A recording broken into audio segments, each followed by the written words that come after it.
femmes ne se sentent pas toujours capables de dire réellement ce qui s'est passé. Et quand ça se passe, on a toujours cette espèce de sentiment honteux d'être quelque part un sous-humain ou une demi-femme, enfin un demi-être humain, quoi, parce qu'une femme, même si elle a beaucoup de caractère, même si elle a de la force, ça ne veut pas dire pour autant qu'elle a la puissance de supporter tout ce qui se passe. On a peur, souvent on a peur de ce qui peut arriver, les personnes peuvent avoir peur d'entamer des démarches, de perdre leur emploi et d'être stigmatisées par la suite pour la recherche d'un nouvel emploi, pour la suite de leur parcours professionnel. Quand il y a une forme de subordination, évidemment c'est pas facile pour les travailleurs de pouvoir dire au médecin là tu rentres dans une sphère qui est inacceptable. Il y a énormément de femmes qui ne dénoncent pas auprès de leur employeur le comportement parce qu'elles ont peur, parce qu'elles ont honte, parce qu'elles ont l'impression que ça va servir à rien.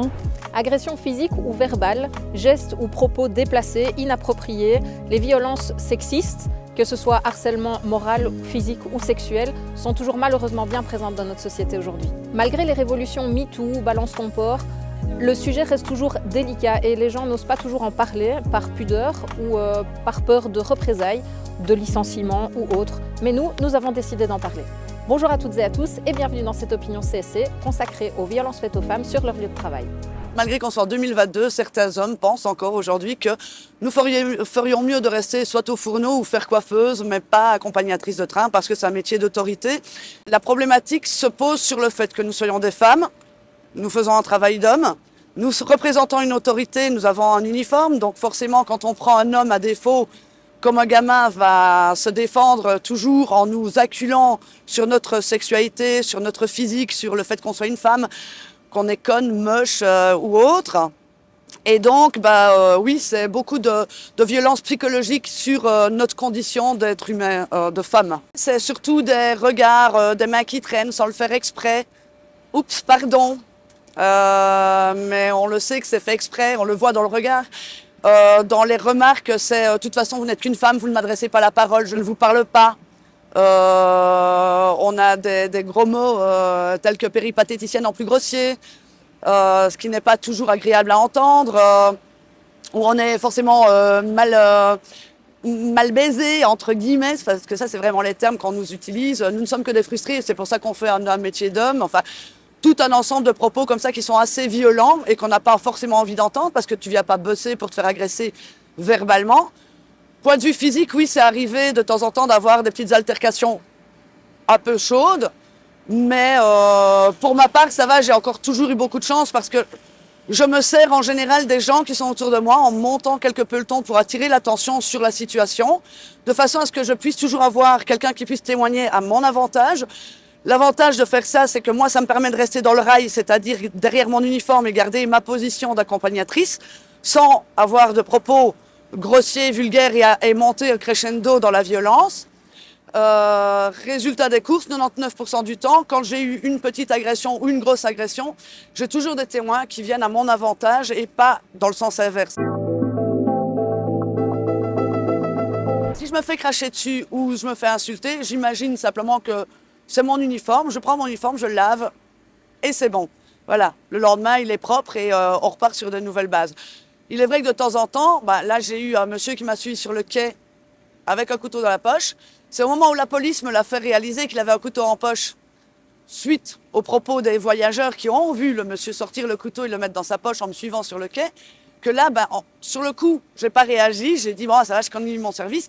Mais finalement, à contre-coup, là, je me suis dit, waouh, qu'est-ce qui aurait pu se passer? C'est grave, quoi, c'est dangereux. Donc là, j'ai arrêté mon service parce que, voilà, chez moi, c'est exceptionnel que j'arrête mon service. C'est vraiment avec des graves conséquences ou vraiment un effet psychologique, mais c'est exceptionnel. Il n'y a que vraiment une agression physique qui pourrait me faire arrêter mon service. Une agression verbale ou un crachat ne m'empêche pas de continuer parce qu'il faut un peu avoir de caractère aussi dans ce métier. Et je pars du principe que même si on vit dans une société machiste, j'ai ma place au même titre que monsieur Pierre-Paul Jacques. Dans le monde du travail, les violences faites aux femmes prennent différentes formes. Voyons ça en détail. D'abord, il y a les questions de violences sexistes et sexuelles sur le lieu de travail. Ils peuvent être complètement différent. Ça peut aller de la petite blague, voilà, misogyne, sexiste sur le lieu de travail, à un petit geste déplacé, à des cas très graves de viol, et de violence, voilà, quelle qu'elle soit, faite aux femmes. C'est ce qu'on appelle en fait le continuum des violences. Donc c'est-à-dire que c'est en fait les petits gestes, les plus petits gestes qui vont permettre à un moment donné d'arriver vraiment à des débordements et à des cas de violence très très graves. Maintenant, les violences à l'intérieur de la maison, donc les violences conjugales, ont aussi un impact sur le lieu de travail, notamment parce que la femme qui est victime de violences conjugales, souvent elle va être empêchée de dormir, elle va arriver avec des coups qu'elle va maquiller, elle va être évidemment moins concentrée sur son travail parce que quand on est victime de violences à la maison, c'est beaucoup plus compliqué. Elle va avoir peur sur son lieu de travail aussi parce que le conjoint ou l'ex-compagnon peut débarquer encore sur le lieu de travail et donc il va avoir un facteur de stress qui peut aussi du coup avoir des conséquences dans le collectif de travail et pour la femme elle-même, parce qu'à un moment donné on va se dire beaucoup d'absentéisme ou quoi, son emploi va être en danger et donc c'est pour ça que nous, syndicalement, on s'en préoccupe. Donc c'est vrai qu'une troisième forme de violence auquel on pense moins spontanément quand on parle de violence, ce sont les violences économiques. Une femme qui est dans une situation de précarité, qui a un très bas salaire, va être dans une situation de fragilité. Ça veut dire qu'elle ne va pas pouvoir dire non aussi facilement que n'importe qui. Elle va être dans une situation vraiment beaucoup plus de dépendance par rapport à son employeur. Et donc, on sait que les personnes qui commettent les actes de violence vont les prendre plus facilement pour cible. Et ça va arriver d'autant plus facilement que donc les femmes sont peu payées, sous-payées, donc travaillent à temps partiel, mais aussi par exemple qu'elles soient racisées. On sait que les personnes qui sont de d'autres couleurs de peau vont être beaucoup plus insécurisées et donc vont être beaucoup plus vite la cible aussi de violence.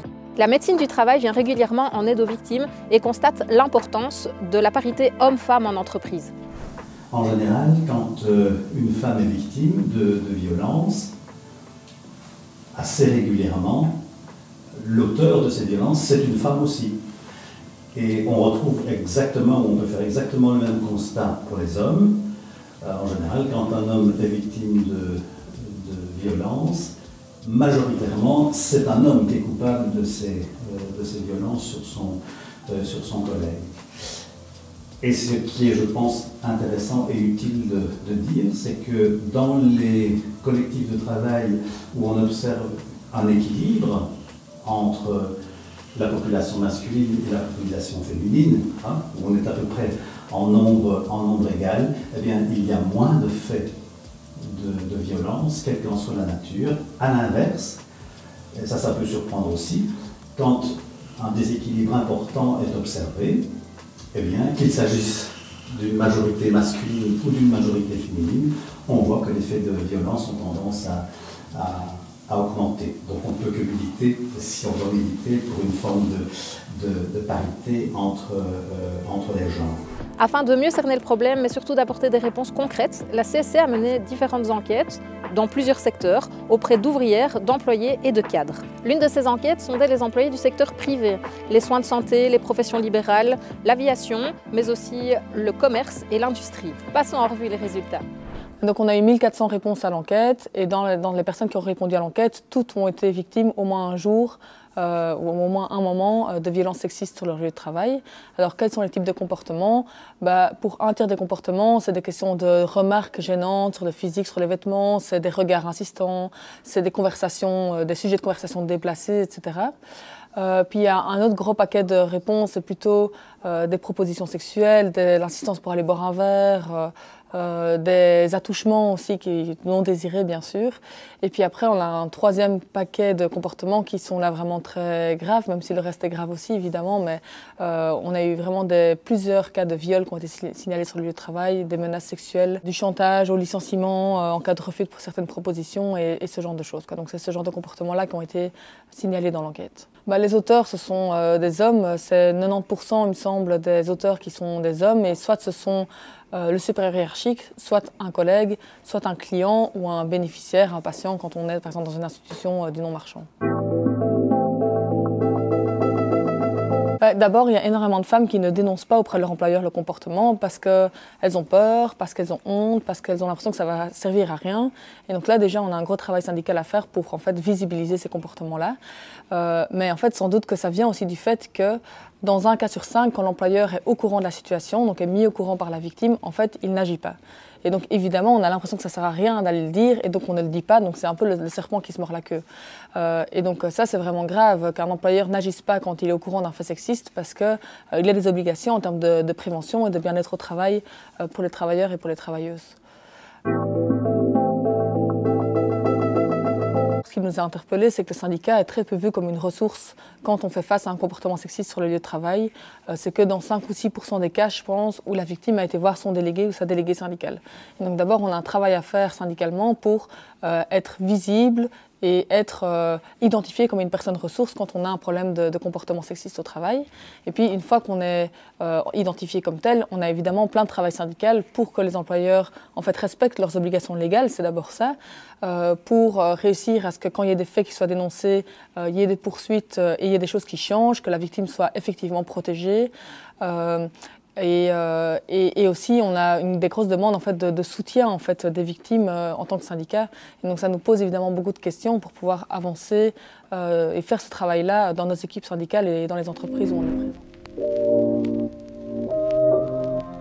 Les titres-services, un secteur d'activité où les femmes sont très vulnérables. Selon une enquête menée par la CSC, une aide ménagère sur 3 a déjà été victime de violences sexuelles sur son lieu de travail. Dans le secteur de titres-services, les travailleurs et surtout des travailleuses, évidemment, se trouvent seuls chez des clients. Lorsqu'il se passe quelque chose qui n'est pas correct vis-à-vis d'elles, qui n'est pas dans le respect de leur travail, elles se retrouvent un petit peu fragilisées parce qu'elles sont seules face aux clients dans une situation où elles se sentent aussi dévalorisées, dégradées, parfois attaquées, avec un effet de violence. Et ces violences, elles peuvent être de différents types. Les petites paroles, les gestes déplacés, la manière de se comporter, la manière de tourner parfois autour des travailleuses dans les titres-services, restent parfois, et pas rarement, régulièrement, on a des témoignages de dames qui disent qu'elles se sentent vraiment dévalorisées par rapport à ce qui se passe dans les différentes maisons où elles sont en train de travailler. On doit continuer à avoir des campagnes de prévention vis-à-vis des clients, vis-à-vis des personnes des titres-services, des aides ménagères. Elles ne savent pas encore suffisamment quels sont leurs droits et on doit surtout agir sur ces clients qui sont irrespectueux des travailleuses.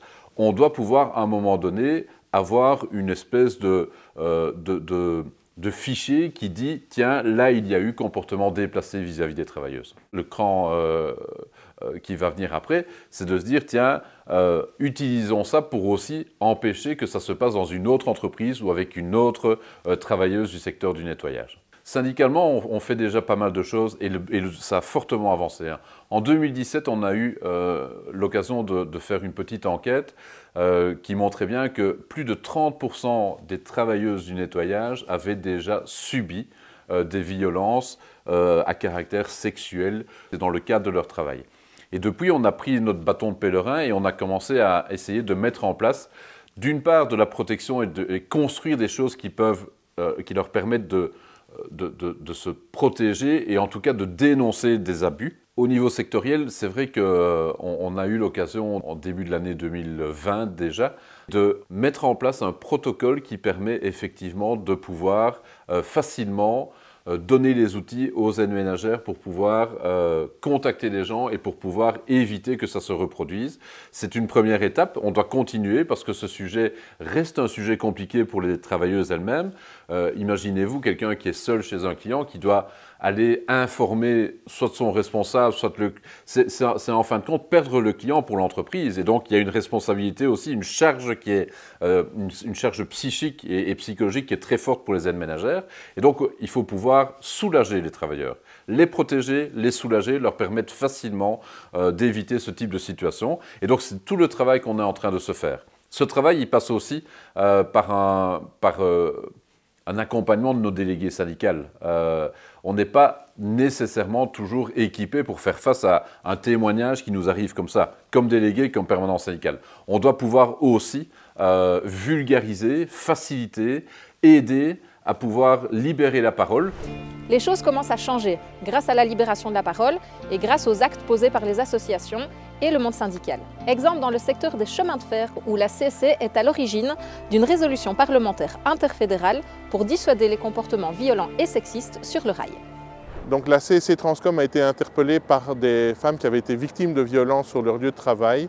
Et ce que nous avons décidé de faire, c'est de mener une enquête au sein des chemins de fer sur ces phénomènes de violence et comment les traiter avec le concours des femmes CSC. Alors nous avons mené une enquête parmi nos affiliés femmes. On a envoyé donc une enquête à 600 affiliés et on a reçu à peu près 200 réponses en retour. De ces 200 réponses, on a constaté que 67% des femmes avaient été victimes de comportements indésirables, de comportements sexistes sur leur lieu de travail. Alors les comportements étaient soit des violences physiques, soit des violences verbales, soit de collègues ou de membres de la hiérarchie, ou de tiers qui constituaient la majorité des faits. Quand on a eu cet état des lieux, on a collaboré avec les femmes qui avaient été victimes en les sollicitant dans le cadre d'un groupe de travail. De ce groupe de travail, on est ressorti plusieurs revendications et nous avons porté ces revendications en interne auprès des CEO de l'entreprise. Donc les revendications qu'on a portées auprès des CEO, c'est la facilité d'accès à un formulaire post-agression, c'est de mener des campagnes de sensibilisation aux faits d'agression et d'harcèlement sur le lieu de travail, campagnes de communication interne et externe à destination du public, et aussi des formations aux membres du personnel pour agir contre les formes de violence en interne. Alors, on a été très surpris des suites réservées parce que nous avons publié en fait nos revendications sur les réseaux sociaux et on a été interpellé par la secrétaire d'État Sarah Schlitz sur ces revendications. Nous avons une audience de 2 heures auprès d'elle pour lui expliquer, 1, l'origine de l'enquête et 2, concrètement, quelles étaient leurs revendications. Et on a découlé de cette audition, de cette audience, le fait qu'aujourd'hui, il y a une résolution parlementaire interfédérale qui a été rédigée pour lutter contre les violences et les comportements sexistes sur le rail.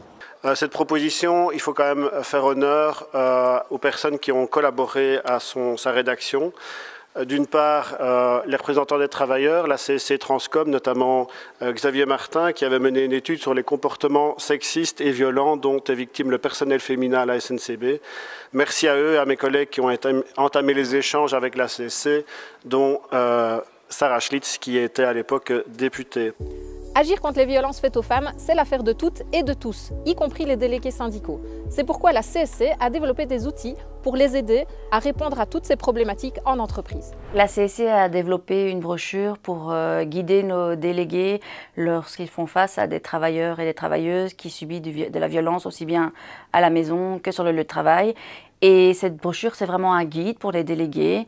Elle explique vraiment étape par étape quelles sont les procédures à suivre. Est-ce qu'on va d'abord dans la procédure interne, donc on fait appel à la personne de confiance et puis on suit les différentes étapes, ou bien on va carrément à l'étape supérieure et on va directement porter plainte par exemple. Et donc c'est important pour nos délégués, lorsqu'ils font face à une travailleuse qui subit une forme de violence, de surtout être attentif et pouvoir rassurer la personne et croire la personne avant tout. On a aussi développé une charte, donc une charte de conduite pour les entreprises en tout ce qui concerne harcèlement et violence sur le lieu de travail. Et donc cette charte développe différentes méthodes, différentes affirmations que l'entreprise doit pouvoir poursuivre pour faire le lieu de travail un lieu sécurisé et un lieu safe pour toutes les travailleuses et tous les travailleurs. On a aussi développé un petit outil qui est un marque-page. Ce marque-page, c'est quelque chose de facilement distribuable en entreprise. Et ce marque-page, en fait, a tous les numéros de téléphone de secours pour les gens qui veulent appeler pour dénoncer une violence. Parce qu'évidemment, parfois, même les travailleuses sur le lieu de travail ne veulent pas aller vers leur délégué, leur représentation syndicale pour différentes raisons que ce soit.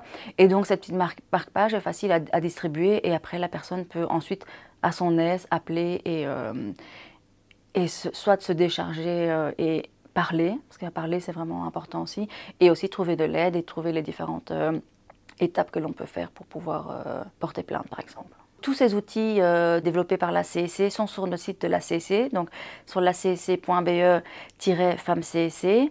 Et donc, vous retrouverez là tous les outils, que ce soit la brochure, que ce soit la charte, que ce soit le petit marque-page. Et donc, en plus de tous ces outils-là, on retrouve aussi les différentes personnes qui, dans les fédérations de la CSC, sont en charge de cette matière au niveau régional. Et donc, elles peuvent aussi être contactées lorsque la personne a besoin d'un conseil, a besoin d'autres explications en plus. En plus des outils, la CSC mène des campagnes et n'hésite jamais à descendre dans les rues pour dénoncer les violences faites aux femmes, qu'elles soient sur le lieu de travail ou ailleurs. Elle y était encore à l'occasion de la Journée internationale de lutte contre les violences faites aux femmes. Nous y avons glissé notre caméra.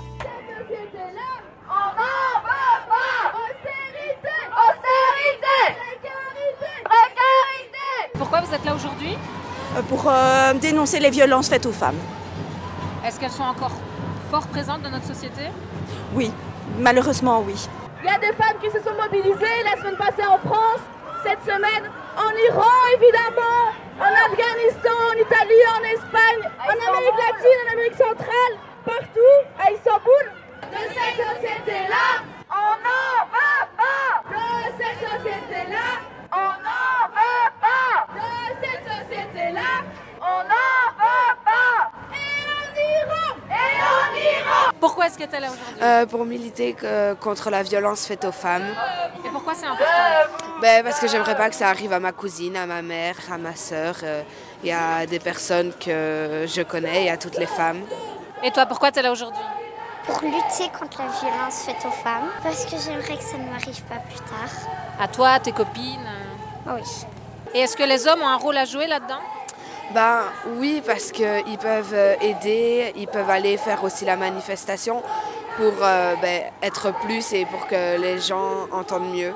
Je suis là aujourd'hui parce que je pense que les violences contre les femmes ne sont pas seulement l'effet du caractère, du comportement de quelques hommes, mais c'est tout un système de pouvoir avec lequel nous sommes complices parfois, qu'il faut démanteler, qu'il faut détruire. Ça fait partie de la culture dans laquelle on vit aujourd'hui. On est habitué à avoir ce genre de propos. C'est qu'une fois qu'on se pose et qu'on partage l'expérience, qu'on se rend compte que c'est pas normal, quoi. On a appris à accepter la situation, on a appris à accepter ce genre de remarques et que c'est tout à fait pas normal. Il faut être solidaire avec les victimes de violences, il faut les respecter, il faut surtout les croire d'abord, donc ne pas avoir comme premier réflexe de douter, ce qui se passe quand même assez souvent finalement. J'ai eu la chance d'être encadrée, écoutée, et j'ai aussi pu partager ça avec d'autres personnes et c'est là effectivement que c'est l'apport collectif qui fait qu'on arrive à s'en sortir et à y voir plus clair et à prendre du recul et à essayer de faire en sorte que les choses changent. Oui, parfois le harcèlement est tellement puissant et tellement fort que la femme est complètement déstabilisée et elle préfère s'en aller et quitter son emploi, aller autre part, quoi. Donc c'est quand même triste. Allez, allez, allez, allez. On est sur le pied de guerre, on n'est pas venu déserter. Allez, allez, allez, allez. Maman, plus de fausses excuses car ma patience est terminée. Allez, allez, allez, allez. Il est temps de revendiquer, on a des droits à exiger. Allez, allez, allez, allez. Relève-toi, tu peux le faire, on est ensemble, on va gagner. Allez, allez. Le milieu hospitalier est fort féminin, on va dire, pour les travailleurs, pour les employés, mais fort masculin au niveau des médecins et du management, on va dire, au-dessus. Et donc, effectivement, à certains moments, il y a de la violence ou des habitudes, on va dire, qui sont rentrées dans, comment est-ce que je veux dire, dans des habitudes pour décharger le stress de certains médecins surtout dans des endroits comme la salle d'op, les urgences, les soins intensifs, où il y a des attitudes vraiment inacceptables de violence verbale vis-à-vis des femmes. Il y a aussi l'imaginaire masculin par rapport aux tenues d'infirmières, donc voilà que les fantasmes qui sont complètement déplacés par rapport à certaines populations masculines dans les hôpitaux. Je pense qu'il faut le dire clairement, mais il faut avoir la force pour pouvoir le dire aux médecins. Quand il y a une forme de subordination, évidemment, c'est pas facile pour les travailleurs de pouvoir dire aux médecins, là tu rentres dans une sphère qui est inacceptable. L'équipe syndicale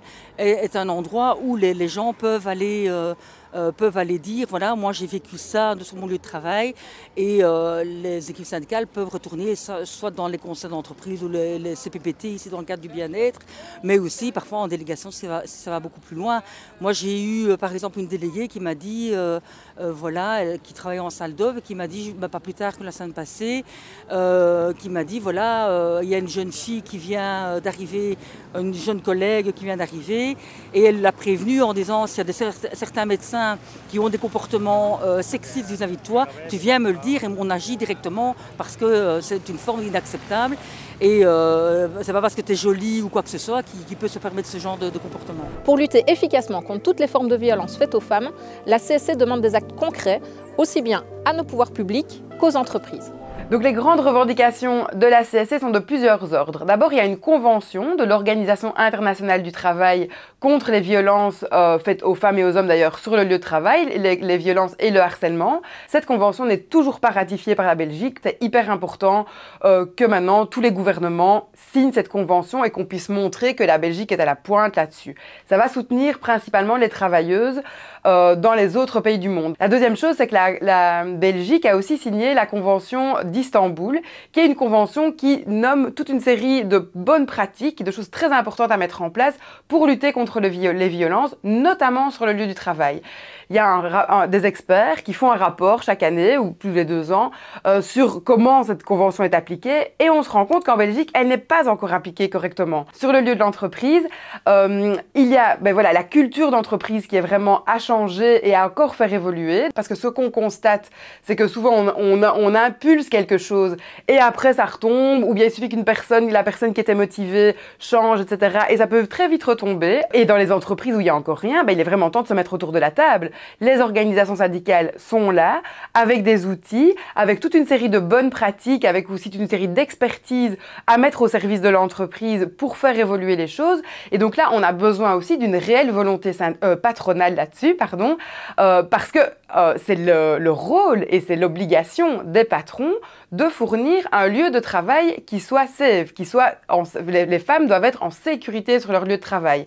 Donc ça, c'est le rôle de l'employeur, c'est une obligation. Or, il ne le remplit pas encore totalement. Donc là, il y a encore beaucoup de travail à faire, et on fait un appel aussi au banc patronal de dire, mais mettez-vous autour de la table, et y compris dans les secteurs qui sont très masculins, où on pense qu'il n'y a pas beaucoup de femmes, mettons-nous autour de la table pour en faire des environnements safe pour les hommes et pour les femmes, et pour permettre de mixifier un maximum les métiers. C'est ici que se termine cette émission. Vous pouvez la revoir sur Ovio et sur les différents médias de la CSC.